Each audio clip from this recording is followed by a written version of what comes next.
Welcome everyone to the third of our trilogy series, episode 3 in this series, Decoding the Data Behind RBA Decisions, Property Market Impacts and the Puzzle of Rising Property Values. Dave, we really appreciate all of the effort that you and your team have gone to with this. I've been preparing it's all I've done for the last week. Oh, I can imagine, because it's actually very hard to take really technical topics that have so many facets and simplify it, especially simplifying it for people like me who are not economists, and we're trying to bring this to life and explain to our property investing listeners, what it all means and how it can impact things. And it's sometimes harder to explain things simply than to take simple things and explain them in detail. So hats off to you. Look, the reality is a lot of the concepts take multiple reads to understand and time to digest. So, that goes for all of us, I think. And all we're trying to do is just keep it nice and simple and, in a way for our listeners to understand and comprehend what are topics that are talked about a lot, but really, no one takes the time to explain them. Generally, there's snippets and sound bites on the radio and the news, and we hear about them everywhere. Most of us don't really understand what goes on underneath the decision making. Well, I think you've outlined it beautifully, and I've got really good show notes to share on the website. We've started doing that with all of these sets of this trilogy.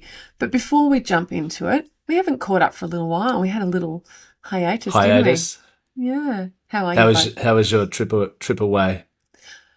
Oh, where did we go? Where'd you go to Tassie? Oh, yeah. Little trip to Tassie? Trip. Literally one day. And this is how it started.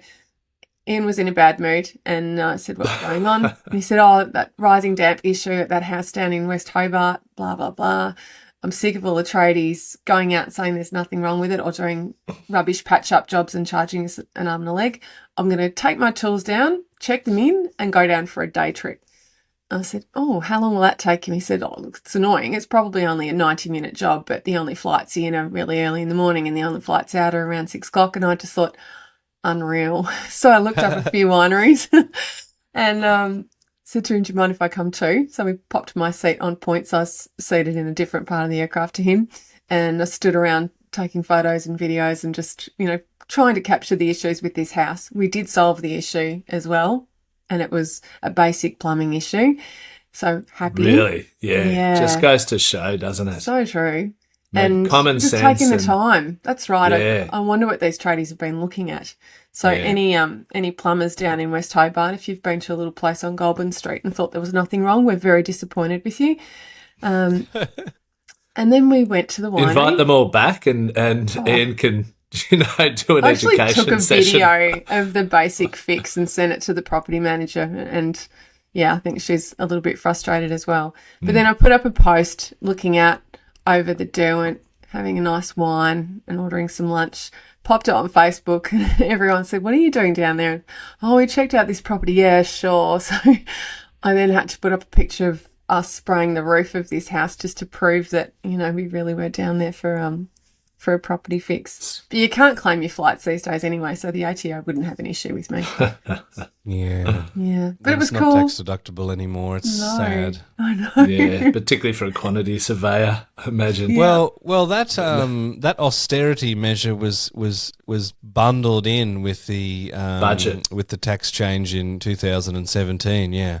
The income tax austerity bill, 2017. Yeah, it was bad news for everybody.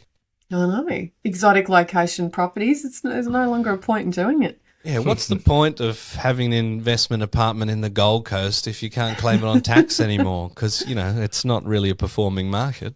Well, we know it hasn't held back people's purchasing interstate, don't we, Mike, after your great research? The average distance is about 1,000 kilometres away from most people's homes. Yeah, it's getting up there. We predicted, I think, in the episode for it to come back. So it was about 863 from memory. from 5.59 the previous year. But yeah, Perth's had a real renaissance, and we're actually going to cover that in our market update as well, which is either before or after this one. Honestly, the you just let the cat out of the bag. It is. was last We are week. recording this beforehand, but it will have already been played. I keep giving the listeners a look behind the curtain. You do. Hopefully they appreciate it. If only they guys knew. don't. Yeah. What a rabble we are. No, this is a well-oiled machine. It is indeed. Dave, how are you? It's been a couple of weeks since we've caught up. Yeah, really good. Thanks, Cate. We've had a lot on, and the Ashes is over. Oh, right, okay. Moving into this get back to episode. normal sleep. Had a great Gatsby dress up ball at the Melbourne Town Hall for the school on Saturday night for the parents, which was good fun. And They're the best. I love those events. yeah, That's a great book too, by the way. I've read that a couple of times. okay, Yeah. have to read it, mate, sometime. Maybe You in can't go retirement. to a Gatsby event without, getting across the paperback. Look, Sarah and Evidently I you can. started watching the movie probably a year or so ago and just thought it was rubbish and turned it off after about an hour. So, Oh, but it's good to hear the book's good. it was a fun movie. It was, It is. a bit lighthearted. And Mike, how are you? Yeah, I'm doing well. I say well, man flu, so it's pretty serious. Still? Yeah, I can't get It's rid of dragged the thing. on. Yeah. Or is your little one just bringing home cold after cold?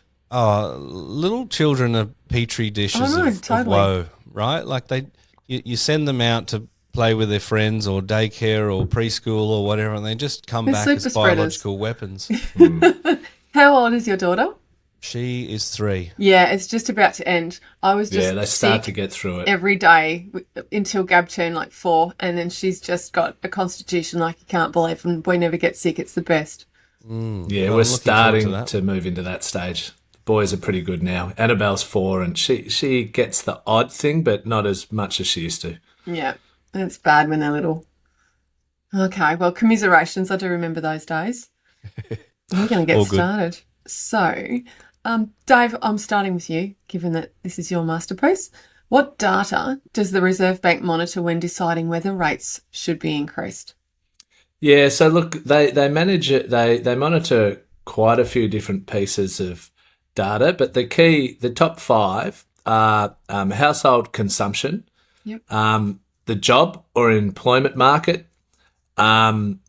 productivity levels, overseas economies and cash rates, and then they also look for or try to analyse what's the neutral or preferred level of unemployment, where inflation stays within, in their belief, the 2 to 3% band, and also the neutral level where the cash rate is neither inflationary or disinflationary. So they're the 5 key things the RBA look at, and we'll unpack them a little bit in this episode.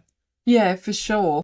All right, Dave, I'll kick off with this first question. What data does the Reserve Bank monitor when deciding whether rates should be increased? Yeah, so it's broken really into 5 different areas that the RBA monitors.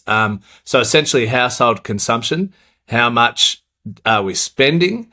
The job market, so what's the rate of unemployment, and the participation rate, underemployment. So that's number 2, the job and labour market. The third area is productivity, which is a key area, and that interacts closely with the unemployment level.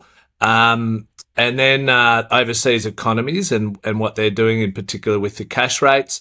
And then a 5th thing they actually measure, a key measurement, is where they see the neutral or preferred level of unemployment and the cash rate that allows the economy to sit within its 2 to 3% target for inflation, and then aiming for wage growth to be within 3 to 4%. So, look, they're the 5 key areas, and we'll touch on some bits and pieces of each of those 5 areas as we work our way through this episode. Yeah, you've got me intrigued. So back to household consumption. What are the ways in which household consumption can lead to price changes? Yeah, so look, basically, it's one of the key measurements. If we're getting wealthier, we then tend to spend more money. And then that obviously then can drive up the prices of goods and services, which then leads to higher inflation. And so consumption is a big one that they monitor. And we saved a lot during the COVID lockdowns. And so we came out with a lot of cash up our sleeve. We also had a YOLO, which we've talked a fair bit about, where we all wanted to get out and spend and travel. And we've been doing that like there's no tomorrow. And that is only just starting to wane. So, consumption is a really important one, but it's actually just starting to come down to levels where the RBA would like to see it. Yeah. Well, household consumption's a bit of a supply and demand sort of thing, right? Because if we're perceiving ourselves as wealthy, we'll go and we'll buy things, and retailers don't need to discount because they're flying off the shelves. And you referenced COVID before. We had supply chain issues, so we actually had a lack of supply and huge demand. So then we wonder why we have such high inflation, right? We saved so much during COVID. It wasn't as bad as anyone thought. The government chucked a hell of a lot of cash at the economy to keep it going, which I think was the right decision at the time. If we had our time again, we might have sort of dialed that back a little bit, maybe by 300%. But yeah, that's obviously how that metric has got us to where we are today. Yeah, 100%. So true. Perfect storm. Now, Dave, I've got another question for you. If we keep focusing on household consumption, why are property prices on the RBA's radar when considering household consumption? Yeah, so look, basically, this is what's known as the wealth effect, which we have talked about previously. So generally speaking, as Australian property prices go up, home and property owners feel wealthier, and therefore we tend to spend more. So that also increases consumption. So that's one of the reasons why the RBA gets concerned, as they have recently, with the rebound in property prices, and why they've commented on that in their RBA notes. Because the wealth effect kicks in, we feel wealthier because we have more equity in our properties, and so we consume more again when property prices increase. And that must be a real point of concern for them at present, because we had the introduction of increasing interest rates in May 2022. And of course, we saw an immediate effect on property prices because people were in shock, and there was a lot of murmuring out there about what that could lead to. And of course, fear breeds fear.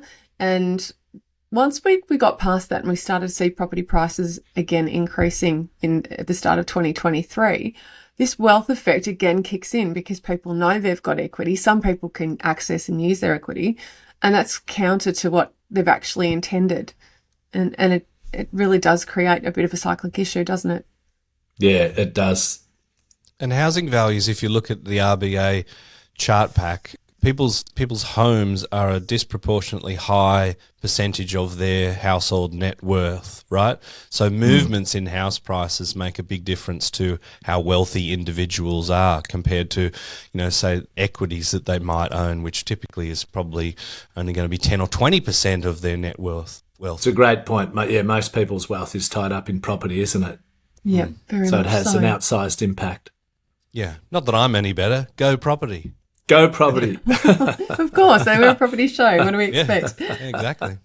Now, All the first-time buyers out there hoping to purchase their first property have just tuned out. No, this is for them as well. It's for Absolutely. people that love to plan and love to understand. So the RBA's recent comments on household consumption, they had a bit to say, and you've kind of proceeded here for us, Dave. Yeah, so look, the RBA comments, so a significant source of uncertainty continues to be the outlook for household consumption, but it is weak, as I just touched on, and particularly in dwelling investments. So, which is one of the largest component of the inflation basket is property. So, dwelling investment is low, so that actually is a positive for reducing inflation. We know many households are experiencing the painful squeeze on their finances. So the forecast now is for growth of around 1.75% over 2024 and a little bit above 2% over the following year. So consumption is really moved back just recently back into where the RBA would like to see it. Yeah, agreed, which is very encouraging as well. It's one piece of the puzzle, but yeah, it does give me a little bit of comfort. Now, we've got another section that you touched on when I asked what data does the Reserve Bank monitor when deciding whether to remove rates, and your second point was labour markets. So my question for you is, what does the RBA pay attention to when looking at the labour market data? Yeah, so there's really just a few key aspects here. There's wage growth or unit labour costs. So wage growth, the target is sort of 3 to 4%. Unit labour costs, though, is what they look more closely at because this is the differential between wage growth and productivity. And at the moment, it's up at 8%, which is a real concern for the RBA because our productivity is low and our wage growth is high, which means our standard of living gets further apart. So the unemployment rate, which is currently at 3.5%, which they actually think is too low and will overstimulate inflation. They would like it to be, they believe about 4.5% is the neutral rate for unemployment. It's a horrible thought, isn't it? Yeah. Yeah, it's like they're engineering job losses. Yeah, they are. Yeah, and so there's a lot of different opinions on these things. This is RBA's perspective. Obviously, there's a lot of economists have different perspectives. Yeah, so wage growth and unit labour costs is 1, unemployment is 2, and then productivity is 3. They're the 3 areas that make up what is often referred to as labour markets.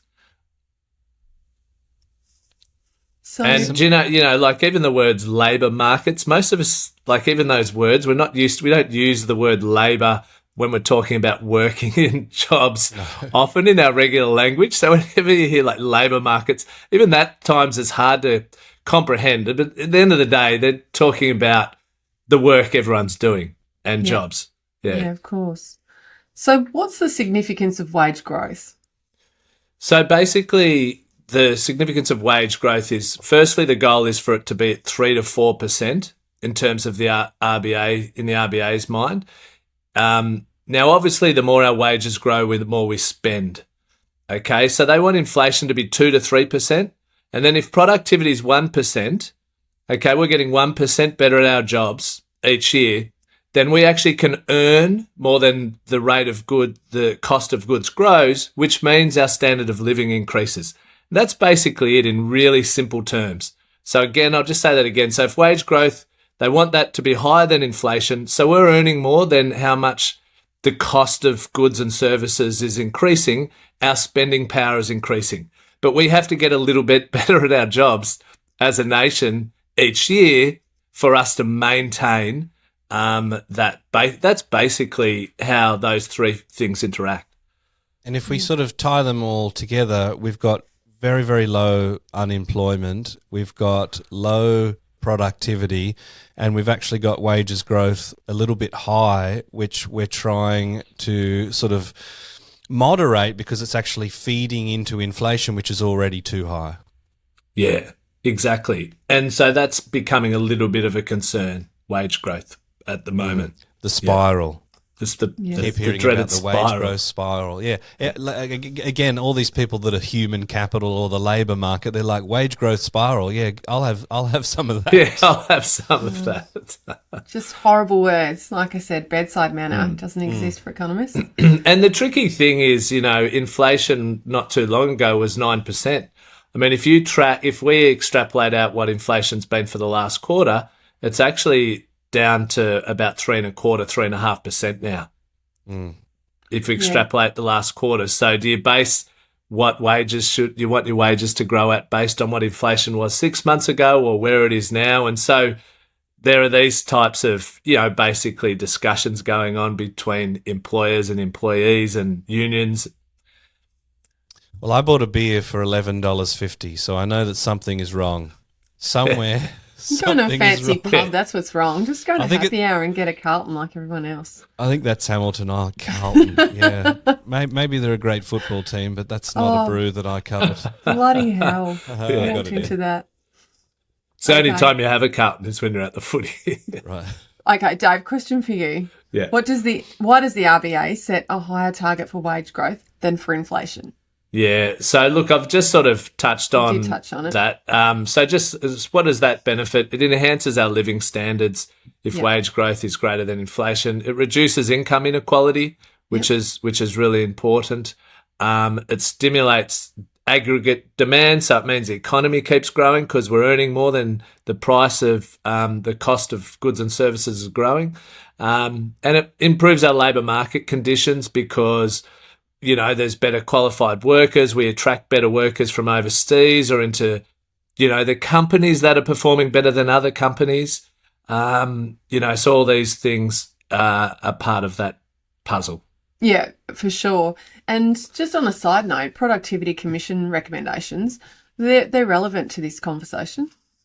Yeah, they are. So basically, you know, they're often targeting, what some of the things they've recommended is that we target migration to areas where we have labour shortages. So we know that, you know, I know I've got family who are farmers and would finding it really hard to get people to work on their farms with unemployment being so low. And a lot of the people who work on farms, for example, are new migrants, new Australians. So, you know, what they've talked about and the government's tried to focus somewhat on is making it easier for us to, you know, provide visas to people who are willing to work or have expertise in some of the areas where it's been harder to find get Australians or to do the jobs with unemployment so low.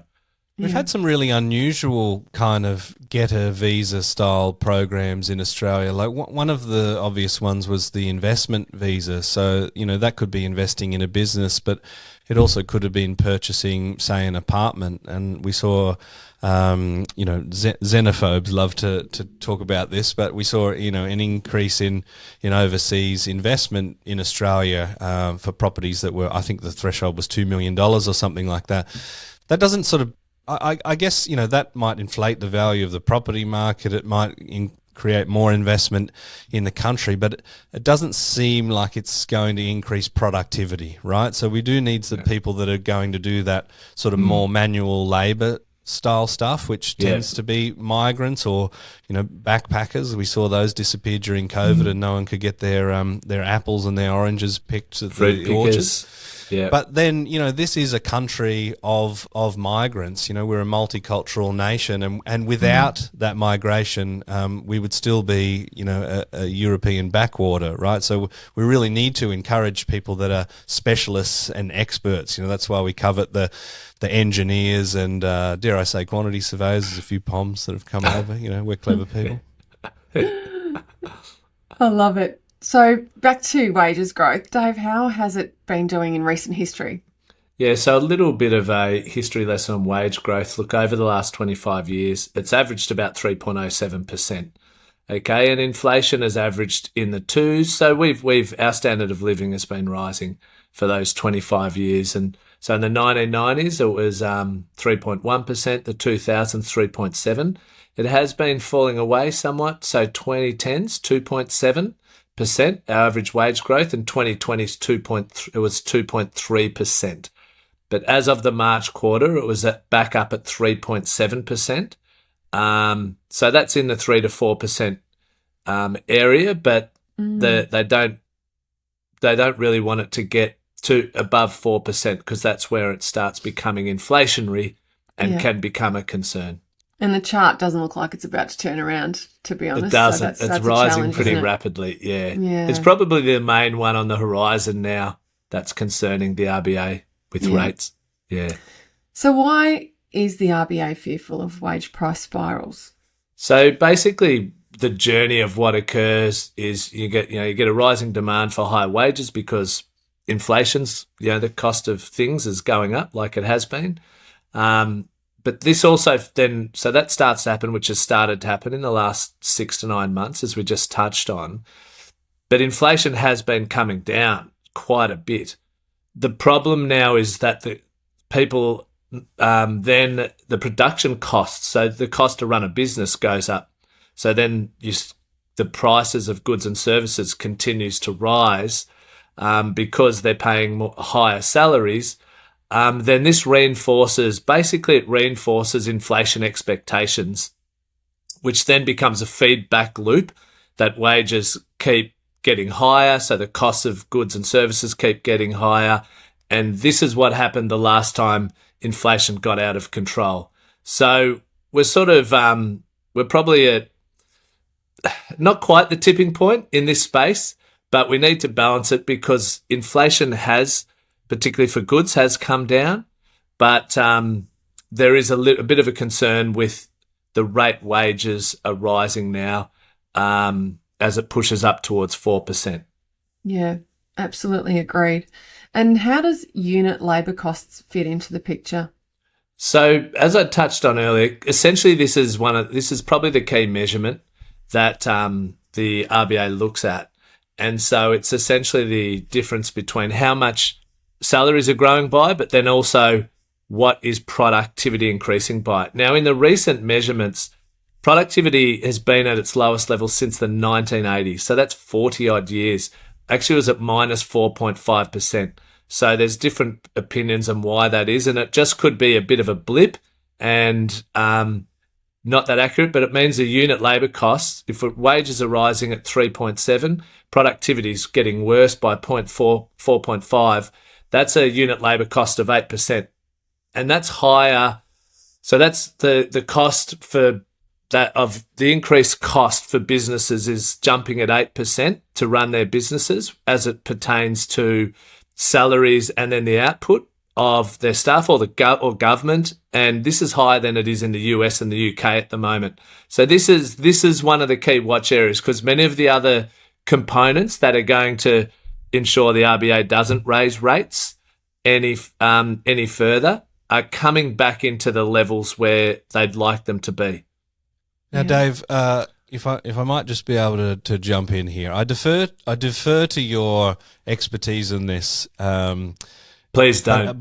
And no, I have to, and I have to show my ignorance here. But I think maybe I can take the listener along for the ride, and hopefully we'll end in a better position. I've only had the one coffee, so let me see if I can come up with an idea about productivity and why that is a bad thing, and you can tell me whether I'm on the money. If you look at historically productivity and huge advancement in productivity, probably the obvious one to look at is like the Industrial Revolution, right? Where manufacturing took this giant leap forward where we actually had production lines and we had machines to be able to churn things out. So it might take an hour to create a widget, and then it was like, well, we can actually do 10 widgets in an hour. Yeah. So that's a huge productivity boom, right? But when you think about Australia and perhaps many established economies, we're much more service economies these days, and the 100%. Productivity gains in service seem to me a little bit harder to get. Now, everyone's talked about ChatGPT, and I think I've even said on a podcast, hopefully not this one, hopefully one that people don't listen to like my other one, that ChatGPT was... no. You have mentioned on this one. Yeah, I thought... I remember everything you say, Mike. Yeah, gosh. I expected ChatGPT and the influx of that sort of tech would lead to a productivity boom. And I think we've seen people leveraging it. We've seen businesses leveraging it, but perhaps it's in its infancy. But we just haven't been able to produce a widget for a lower cost in the same way as that we have in the past with some of those advancements. Am I on the right track, do you think? Yeah, that's a great sort of overview of what it looks like in the real world. And I think one of the things that's happening with a lot of first world economies is with an aging population, there are more jobs going into service-based aged care, and there's more jobs in childcare and areas where it is human action that is hard to speed up and really have that productivity boost like you spoke about with the Industrial Revolution. I hope potentially it's early. ChatGPT will make everything a lot easier, and I'll be correct and recorded as such. So it's really you can make big boosts in areas like manufacturing, or hopefully artificial intelligence will speed up a lot of industries and areas, and ChatGPT is probably the most commonly understood example of artificial intelligence which could provide those productivity boosts. Yeah. Well, moving on to another element that you answered, which started as the Reserve Bank monitor when deciding to move rates. You also talked about neutral or preferred level of unemployment and cash rate. And to delve into that, first question, the obvious one, what impact does the unemployment rate have on inflation? Yeah, so basically the way the lower unemployment gets, the harder it is to find people to fill roles, which means it's more competitive, which then means salaries can be, the workers are in a stronger position to negotiate salaries, which then they're able to spend more money, which pushes up inflation. And so basically there's a relationship between low unemployment and potentially greater inflation, and higher unemployment and lower inflation. Now, to be clear, the RBA wants inflation and wants it to be at 2 to 3%, but they believe you can have a point where, there are too many workers and not enough jobs, and therefore that's going to push inflation up too high, as is potentially occurring at the moment. Yeah. If you think about the unemployment rate such as it is at the moment being so low, the competition for jobs isn't there, right? So perhaps the candidates are not as good as businesses would be inclined to expect at 5% unemployment. So that might actually mean that is a drain on productivity as well, because you've got people that are less suited to the job, or, instead of picking from 4 or 5 highly credentialed candidates where you expect high productivity, you've got 1 or 2 plonkers. Well, that is exactly, I think that's the technical term too, is there are some plonkers. And I think in certain jobs, and, Cate's probably experienced, I was thinking as she was describing it in Hobart, with the plonker plumbers who couldn't fix the leak, and then Ian had to fly from Melbourne to fix it, and he's not a qualified plumber. Well, maybe because unemployment is so low, there's some people in that job that wouldn't normally be in that job. They'd be doing another job, ideally, but not at that sort of skill level, and therefore they couldn't fix the problem, and therefore that's a perfect analogy for lower productivity.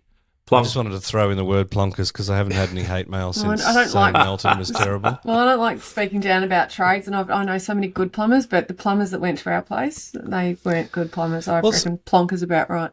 It's not productive though, right? For Ian's busy building a shed, which has some sort of economic benefit, and then you wouldn't have had the excuse to go and drink wine on the do, and you would have been hard at work, generating an income, paying taxes. Cate was drinking plonk while the plonkers couldn't fix her problem. No, I was actually on the phone barking at someone about a final inspection went bad, but one thing that I will share about the Hobart experience is we had this real issue with the wall and rising damp, and there was this crack, and Ian saying, how's the water getting in there? And we investigated everything that the plonker plumbers suggested might have been some random possibility, and I could see the roof flashing looked really, really obscure and not well done.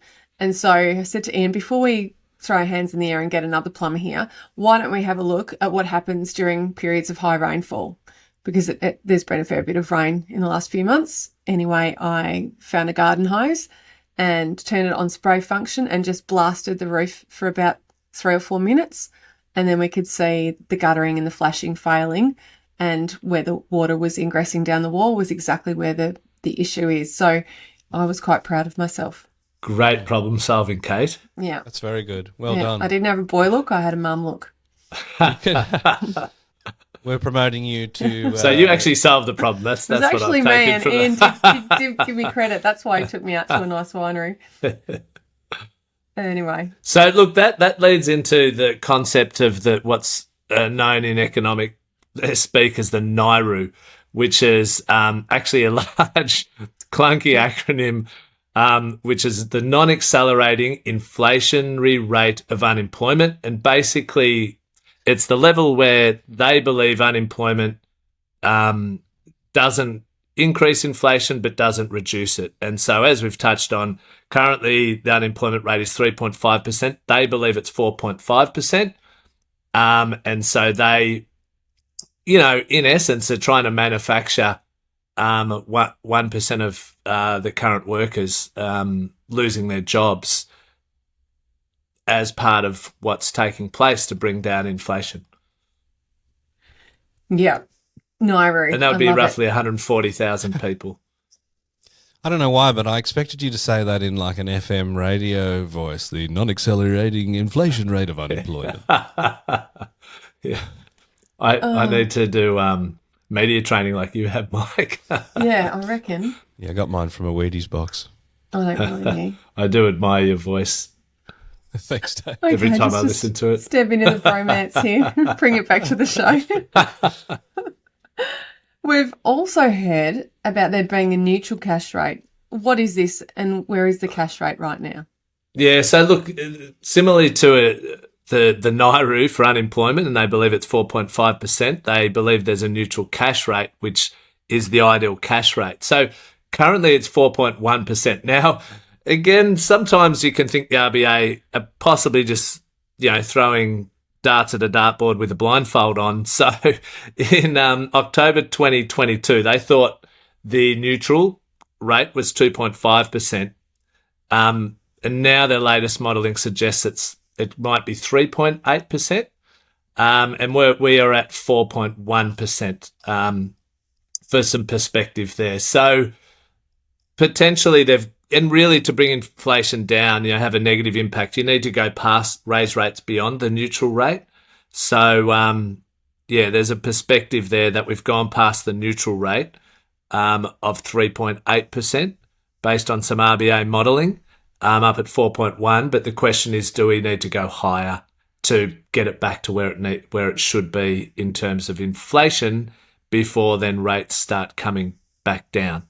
Yeah. It's a bit weird though, isn't it? Because their target band in their charter, I believe, is 2 to 3%, but they're now saying, well, neutral is 3.8%, which is above the top end of their band. But I guess it's a moving target, right? They're sort of saying for neutrality in the economy such as it is right now, it needs to be a little bit higher because we've got inflationary pressures, but perhaps on the long term, 2 to 3% is where it sits. Is that right? Well, or I don't know, 2 to 3% is where they'd like inflation to sit. Right. And then 3 to 4% is where they'd like wages growth to be. If productivity is at 1%, and that rounds all that out because we're able to get paid 1% higher than inflation if we're improving by 1%. But then I think where the ideal interest rate sits, I think there's many more inputs into that, and I think that can be more of a changing variable, whereas inflationary target of 2 to 3% is more set. Yes, okay. But even just that little description there is a good example of why it's complex, isn't it? Yeah, I believe so. Now, in the interest of time, we're ploughing through this. There's quite a lot here still. Number 4 of our 5 pieces of data that the Reserve Bank monitor is productivity. So, Dave, what is productivity and where is productivity currently sitting in Australia? Yeah, look, so we've sort of touched on what productivity is. It's how much better we're getting at our jobs each year, and they actually only need us to get 1% better.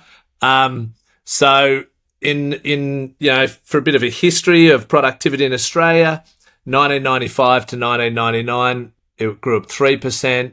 In the noughties, 2000 to 2009, 1.8. 2010 to 2019, 1.7. And in the 2020 to 2023, we've averaged 1.6. So it has been coming down.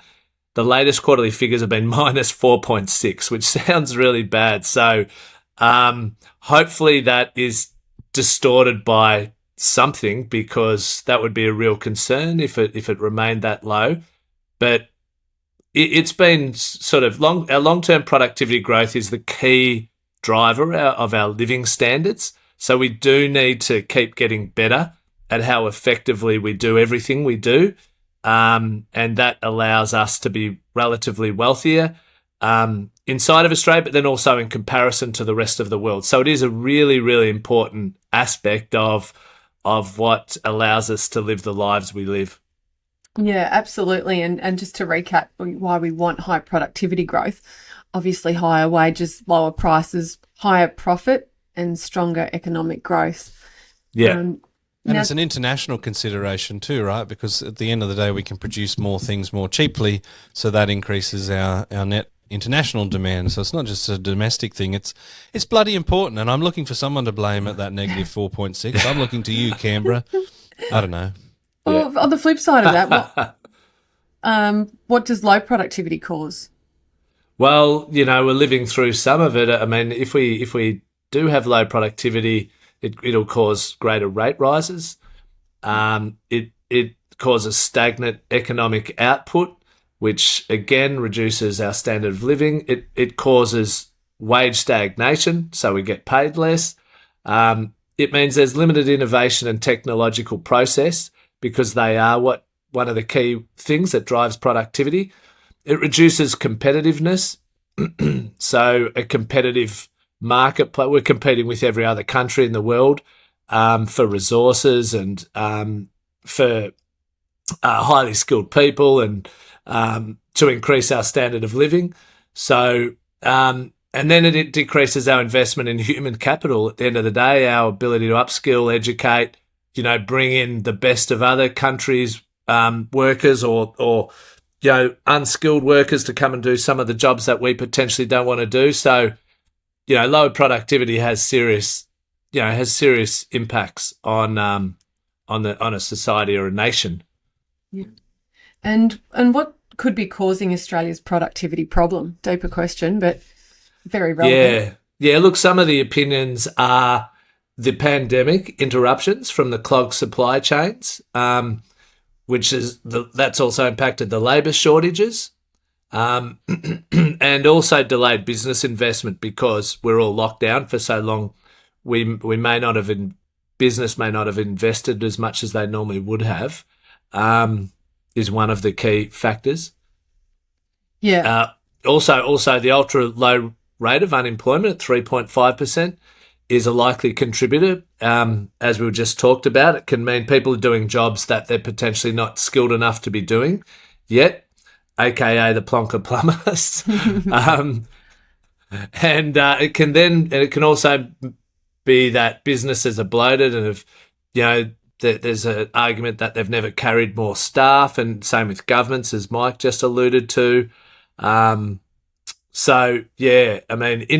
productivity has been deteriorating as economies mature and populations age. So you've got a higher percentage of. So there's lots of different theories. These aren't these aren't all of the theories, but there can be many different causes. So as your population ages, there's less people working per capita, so that's going to reduce productivity.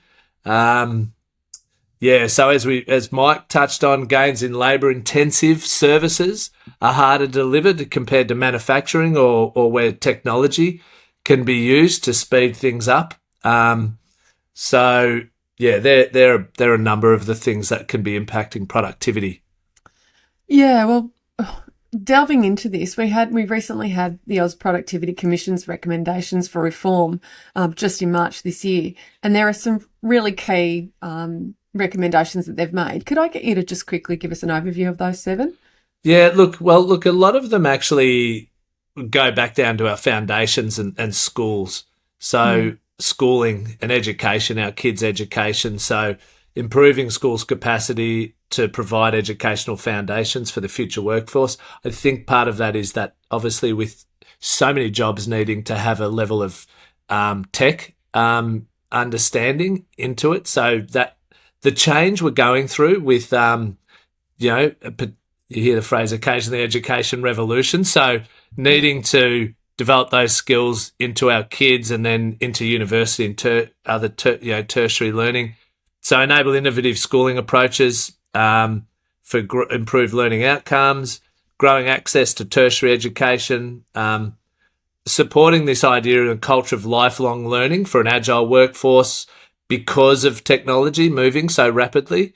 We need to keep changing and growing our skills, increasing tertiary education teaching quality to underpin the well-trained workforce, a better and more flexible matching between students and work opportunities, and then a better targeted skilled migration system. So you can see really sort of 6 or 7 of those are really about education and training. Yeah, investing in our future. Absolutely. Yeah. My goodness. I hate rushing through this because you've got so much gold here, but listeners, rest assured you're going to get some great show notes in our resources tab. We need to keep moving forward. The last of our 5 points for, what the Reserve Bank monitors is overseas economies and interest rates. So, Dave, can you just give us a short overview of that? Yeah, look, just in a sort of a brief overview, why they look at what's happening overseas and, when they decide what to do with rates. Overseas economies can increase the cost of the goods we import. If they're raising rates before we are, that can also impact exchange rates, which again makes it more expensive for us to bring things into Australia, which then pushes up our prices. So being in line with other major economies gives us inflation and price stability, which is a key mandate within the RBA's charter to maintain that stability, because when we're fluctuating up or down, that's when there's problems with inflation. We talked about that in a previous episode where you got to carry your cash in a wheelbarrow. Yes, yeah. Or order your coffees together. Yeah, exactly, because it'll be up by the time you finish the first one. Spend the money on the day you earned it. Yeah. So there's also the economic interdependence that we have in today's world, and so the old saying, if the US sneezes, we catch a cold. And so then the flow of capital between countries is closely linked to global financial markets. So raising interest rates can make the assets more attractive in that country because investors seek higher yields. So, so look, there's some of the factors that, are looked at. It's been a very heavy episode. I've got a couple of really crunchy questions for both of you just to finish up our trilogy. Mike, we've talked about rising inflation, interest rates, wage costs and unemployment. How might these negatively impact the Australian property market with regards to purchasers and renters? Yeah, well, I guess the most obvious one is that as the cash rate increases, the cost of borrowing increases and your capacity to borrow is reduced. At the end of the day, we can only buy things that we can afford the banks to lend us for, right? So that's probably the most obvious one to me, is that, when the cash rate is high, you might have had a budget of 1.2 or 1.3, but, your serviceability calculation changes when the interest rate goes up 1%, and suddenly that budget might actually have you in a different suburb, and it can really reduce the demand for investing in property. So that's probably, let's call it a gold nugget for the I love it. for the interest of time. Yeah, well, the obvious few that I can think of is obviously we have increased supply when investors are feeling the pinch in particular. Look, some homeowners will, but we have seen an increase in investors selling. And whether that's purely down to interest rate movements or related to reforms and new taxes and talk of rent caps, that's my little sensitive one. But there's no doubt about it, a lot of sales have been triggered by hardship or the fear of hardship. And we know that the decade average nationally for investors who are selling sits at 25%. It's currently almost at 33%. So a third of sales out there are investors, which is peaky. Obviously longer time on market. So with reduced demand, properties take longer to sell. And there are markets within markets. We can't just generalise this, because I could name particular dwelling types in particular markets where they're flying out the door and demand is high. But all in all, our days on market have extended. Lower property price growth, so reduced consumer spending can create downward pressure on property prices, and decline in property investment. Now, the data tends to argue with that a little bit because we've seen investor participation, but then we've got other factors to consider, such as credit availability and increasing yields, which property investors will flock to, and anyone who's wanting to diversify or stay away from shares may well turned to property. So that's not a perfect measure. But rental market challenges. So if people are cutting back on spending and experiencing financial strain, they may be more inclined to downsize their housing or seek more affordable rental options. And I know that if we segment the rental market, you can see where the pain points are. So there's a bit of science that can be demonstrated with that one. Financial stress, mortgage defaults, distressed sales. Interestingly, we talked about it in last week's market update, we haven't seen an uptick in distressed sales. So that's an interesting one. And reduced housing affordability is the headline of the day. So Dave, you've prepared some incredible notes, and we're able to link it back to property and demonstrate that while there's a lot of science there, it's never a perfect science because these things don't all move in sync. No. Well, the property market's been really resilient, hasn't it, overall? We're seeing snippets of a few of those things and in markets within markets in different areas, but overall, as the saying goes, the RBA is trying to manufacture a soft landing, and so far there certainly has been pain out there, but the pain's been reasonably limited. Well, on that note, and talking about the resilience of the property market, my last question for this episode is for you, Dave. Why have property prices been on the rise despite all of the negative factors weighing on the economy? Yeah, so like that's the $1 million question, isn't it? And you know, like we've done some podcast episodes on, you know, what at the same time, like why will property prices increase? And then the next episode, why will they decrease? And this is the thing about property is you can make a case for either direction, I think almost at any time of the property cycle or the economic cycle.